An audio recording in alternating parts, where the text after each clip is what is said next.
So here I wanted to just show you a picture of a vent and get you familiar with a vent. When I started out as an intern, I thought vents were very scary and I wasn't too familiar with it. So here's just kind of some simple things to note on the vent when you're just starting out.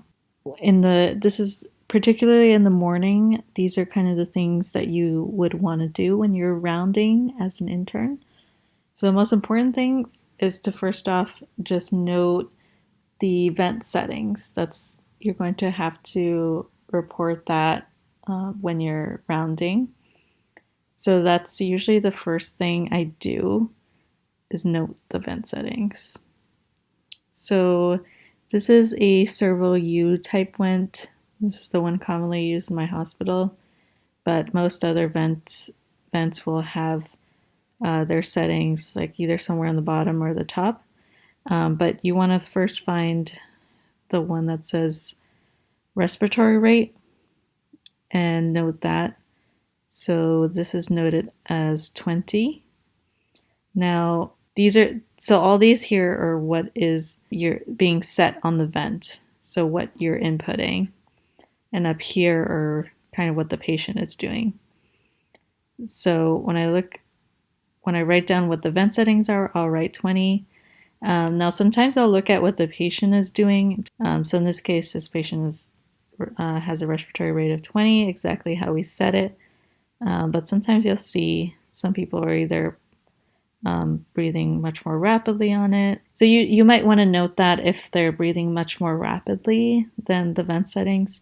So you're going to note the respiratory rate, it's 20. And now the next thing you'll want to note is the tidal volume. Here it is 380. And then the FiO2, which over here is right here, and the O2 concentration, that is 40. And then finally PEEP, which is right next to it, which is 5. So in the morning, when they'll ask you about the vent settings, you'll report it as 20, 380, 40%, and 5. And that's kind of the general order that you reported. And most people should understand what you're talking about when you give those numbers. So that's how you do that. You can also note the vent setting up here, the volume control. There are a couple of different ones that you can look into, but you'll commonly see something like volume control is a common one seen. But there are a couple of others out there of which the nuances of that I am not the most familiar with. And there are a couple other videos that explain it much more in depth that I could probably link out there. But this is just the most simplistic kind of description of what you might want to know and information you want to take down as an intern. You've got your vent settings on. The other thing you will want to note is the peak and plateaus.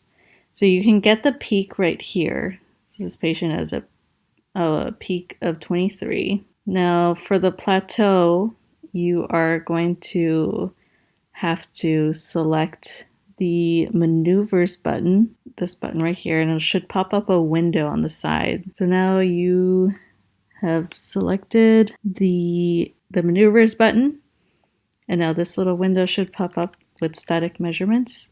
And then you're going to want to hit the inspiratory hold button and just hold it down until the plateau pressure pops up. And in this case, it is 17. So again, as we reiterated, we'll report the vent settings, and then you'll also report the peaks and plats. Important to particular in ARDS, but you should basically always get it, and they will ask you about it. Now, the other thing that you should be doing is doing pressure support trials in the mornings. The other thing you should be doing every morning is doing pressure support trials. And you can do that by selecting the modes. You would select the modes button and it should pop up the ability to select pressure support. settings so you can adjust these. A true pressure support trial is going to be such that your settings a PEEP are 5 and your pressure support above PEEP is also 5. So when you're doing a pressure support trial, you want these settings to be 5 and 5 here, and then hit accept. Now the machine has saved the settings that you were on before, so you can easily switch back to the prior settings. If the patient is not tolerating the pressure support, you can just go back into the mode section and switch back to whatever setting they were on before. The machine should remember what they were on before. So then in the mornings you'll pressure support with 5/5 and see how they do. To see how they do, you'll note on pressure support what their tidal volumes are doing. If they're not tolerating it that well, you'll see the tidal volumes kind of go down. And then you should also note why they're not tolerating pressure support. Could be that the tidal volumes are low.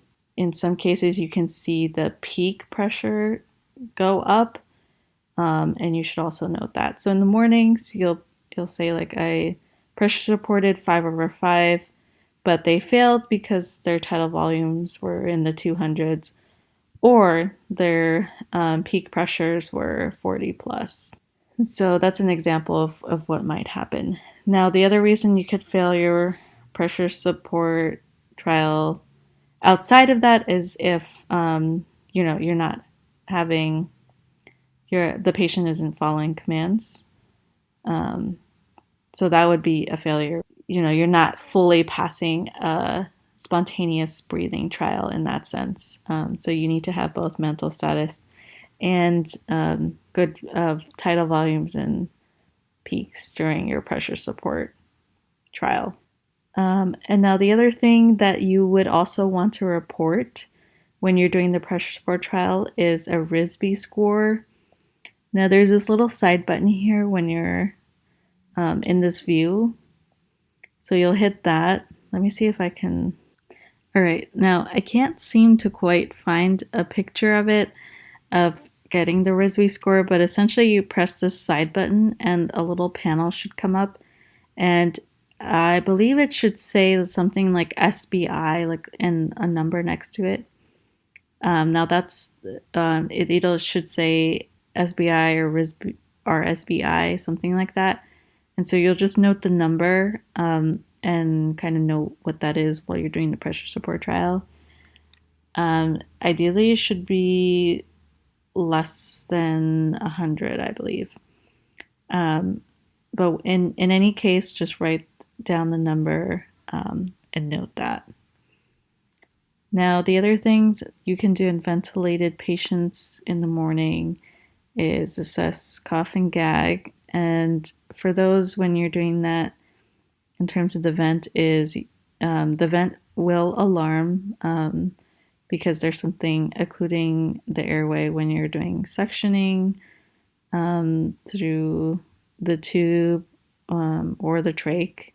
So you want to hit the alarm button, and the alarm button, let's see if I can find a normal alarm button, but this should be just a little bell, and you hit it and it'll set a timer for about 2 minutes, during which the vent will not alarm as you're doing suctioning and assessing for cough or gag and looking for secretions. You don't get a bunch of alarms. And the other thing I do when suctioning is hit the oxygen button. There should be one on here that will give an O2 boost, 100% for a short time. So in this case, you'll come in and hit the alarm button as you suction them, give them 100% O2 boost, and you're all set to go to do some suctioning of the tube. And that's pretty much it. So in recap, when you go in to see a vented patient, you're going to note the vent settings. In this case, this is 20, 330, 40, and 10. I'm going to note the peaks. This person has peaks of 28, which is roughly okay. Tidal volumes, this person's at 320, which is pretty close to what the settings are. So that's pretty good. And then the tidal volume should be roughly 6 to 8 cc's per kilogram. So this is looking good. Then I will do a pressure support trial. You can do pressure support trials in most patients, ideally in those that are starting to have mental status, but you can do it in pretty much most patients. The only ones that you would not want to do some pressure support trials are some the ARDS patients. So in the mornings, you're going to go and see your patient, and then you're going to note the vent settings. This vent settings you're going to report are 20, 330, 40%, and 10. You're going to note the peak pressures. They're 28 here. That's actually pretty good. Start to think about perhaps some obstruction in the airway if it's like 40, for example. The tidal volumes are 322 here that the patient is breathing out. So that's actually pretty similar to what we set it as. Typically, you have a tidal volume between 6 to 8 cc's per kilogram. And then next, I'm going to note the plats. So I'm going to go into maneuvers, hit that button, and that's going to pop up the side. That's going to look like this. And hit the inspiratory hold. It's going to give me a plat. I'm going to note the plat. And then we're going to pressure support. Okay, great. So we're going to now hit modes and pressure support. I'm going to change these settings to 5 and this to 5, and then hit accept. So that's going to change it to something like this, which is pressure support. And you should see during each breath this little lung sign.